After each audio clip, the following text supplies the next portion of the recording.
ಮಾಜಿ ಮುಖ್ಯಮಂತ್ರಿ ಹಾಗೂ ಸಾಮಾಜಿಕ ಪರಿವರ್ತನೆಯ ಹರಿಕಾರ ದಿವಂಗತ ಡಿ ದೇವರಾಜ್ ಅರಸು ಅವರ 111ನೇ ಜಯಂತಿಯನ್ನು ಜಿಲ್ಲಾಡಳಿತ ವತಿಯಿಂದ ಗುರುವಾರದಂದು ಅರ್ಥಪೂರ್ಣವಾಗಿ ಆಚರಿಸಲಾಯಿತು.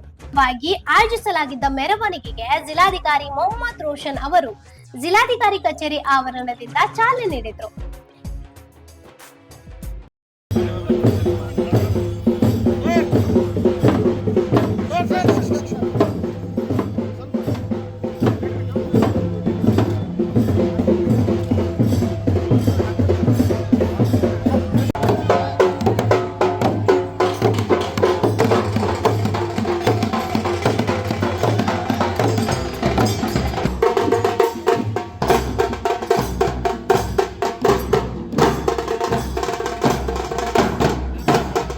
ಈ ಸಂದರ್ಭದಲ್ಲಿ ಮಾತನಾಡಿದ ಜಿಲ್ಲಾಧಿಕಾರಿ ಮೊಹಮ್ಮದ್ ರೋಷನ್ ಅವರು, ದೇವರಾಜ್ ಅರಸು ಅವರು ರಾಜ್ಯದ ಸಾಮಾಜಿಕ, ಶೈಕ್ಷಣಿಕ ಹಾಗೂ ಆರ್ಥಿಕ ಕ್ಷೇತ್ರಗಳಲ್ಲಿ ಮಹತ್ವದ ಬದಲಾವಣೆಗಳನ್ನು ತಂದ ದೂರದೃಷ್ಟಿಯ ನಾಯಕರು ಎಂದು ಸ್ಮರಿಸಿದ್ರು.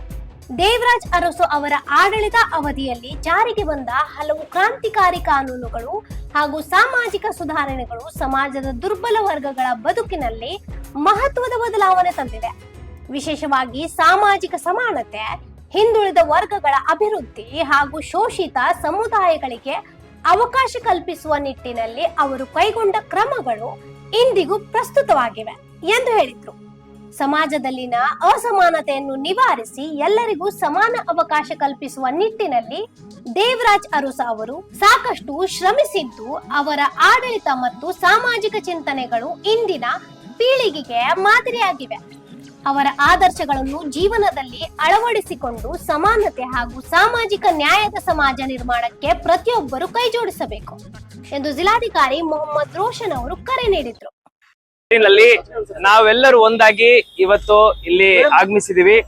ಇವತ್ತು 111ನೇ ನಮ್ಮ ದೇವರಾಜ್ ಅರಸು ಅವರ ಜಯಂತ್ಯೋತ್ಸವವನ್ನು ನಾವು ವಿಜೃಂಭಣೆಯಿಂದ ಜಿಲ್ಲಾಧಿಕಾರಿ ಕಚೇರಿಯಿಂದ ಇವತ್ತು ಮೆರವಣಿಗೆಯನ್ನು ನಾವು ಕರ್ಕೊಂಡು ಹೋಗಿ ಇಡೀ ನಗರದಲ್ಲಿ ಹಾಗೂ ಇಡೀ ಜಿಲ್ಲೆನಲ್ಲಿ ನಾವು ಇದನ್ನು ಆಚರಣೆ ಮಾಡ್ತಾ ಇದ್ದೀವಿ. ನಮ್ಮ ಎಲ್ಲ ಕಾನೂನುಗಳನ್ನು ಬಡವರ ಪರವಾಗಿ ಹಾಗೂ ಶೋಷಿತ ವರ್ಗಗಳ ಪರವಾಗಿ ಬದಲಾಯಿಸಿರುವಂತ ಮಹಾನ್ ನಾಯಕರು ದೇವರಾಜ್ ಅರಸುರವರನ್ನು ಇವತ್ತು ನೆನಪಿಸಿಕೊಳ್ಳಬೇಕಾದ ದಿನ. ಅವರು ಮಾಡಿರುವಂತ ಕ್ರಾಂತಿಕಾರಿ ಕಾನೂನುಗಳನ್ನು ನಾವು ಇವತ್ತು ನೆನಪಿಸಿಕೊಳ್ಳಬೇಕು.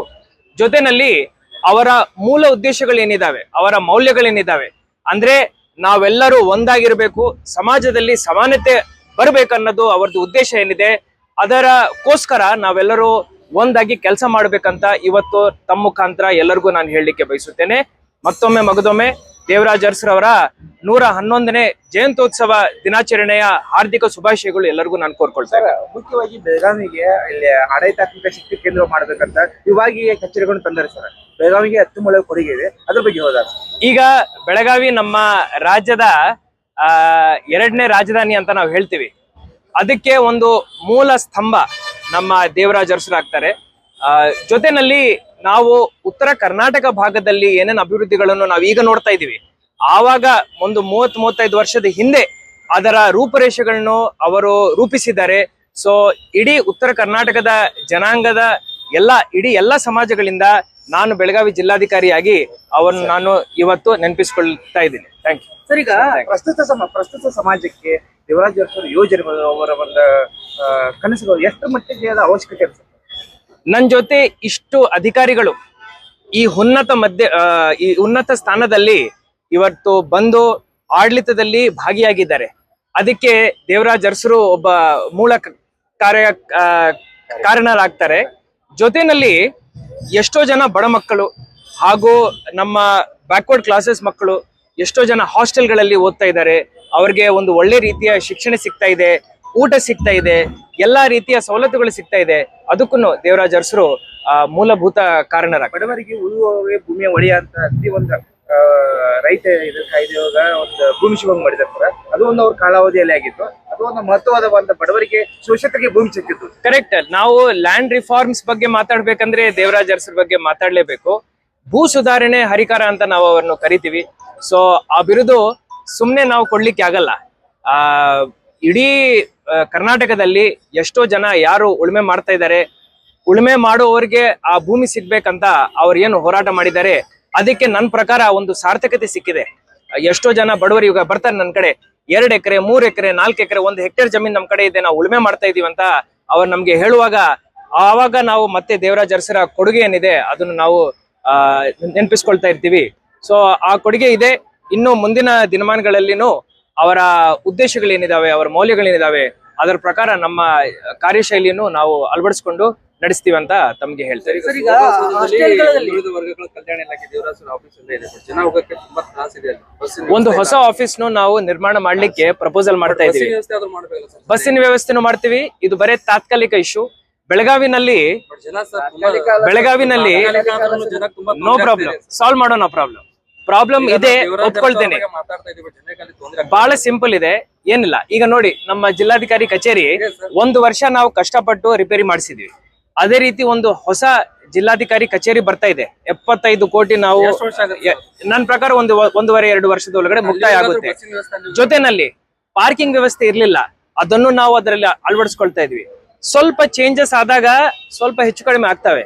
ಅದನ್ನು ದೃಷ್ಟಿನಲ್ಲಿ ಇಟ್ಕೊಂಡು ನಾವು ಒಂದು ಕಂಪ್ಲೀಟ್ ರೋಡ್ ಮ್ಯಾಪ್ ನ ರೆಡಿ ಮಾಡಿದೀವಿ. ಅದರ ಪ್ರಕಾರ ಬ್ಯಾಕ್ವರ್ಡ್ ಕ್ಲಾಸಸ್ ಡಿಪಾರ್ಟ್ಮೆಂಟ್ಗೂ ಒಂದು ಒಳ್ಳೆ ಬಿಲ್ಡಿಂಗ್ ಇದೆ. ಸೆಂಟ್ರಲ್ಲಿ ಒಂದು ಒಳ್ಳೆ ಬಿಲ್ಡಿಂಗ್ ಬರೋ ತರ. 1 ಸೆಕೆಂಡ್ ನಾನು ಮುಗಿಸ್ತೀನಿ. ನಿಮ್ಗೆ ಕ್ವಶನ್ ಗೊತ್ತಾಗಿದೆ, ಉತ್ತರ ಕೊಡ್ಬೇಕಲ್ವಾ?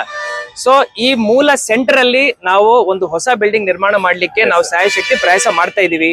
ಈ ಮಧ್ಯದಲ್ಲಿ ಏನು ಬಸ್ ಫೆಸಿಲಿಟಿ ಆಗಬೇಕೋ ನಾನು ಇವತ್ತೇ ನೋಡಿ ಆ NWKRTC ಡಿವಿಷನಲ್ ಕಂಟ್ರೋಲರ್ ಜೊತೆ ಮಾತಾಡಿ ಬಸ್ ವ್ಯವಸ್ಥೆ ಎಲ್ಲ ಕಡೆಯಿಂದ ಅಟ್ಲೀಸ್ಟ್ ಅಲ್ಲಿಗೆ ಹೋಗೋ ರೀತಿ ನಾವು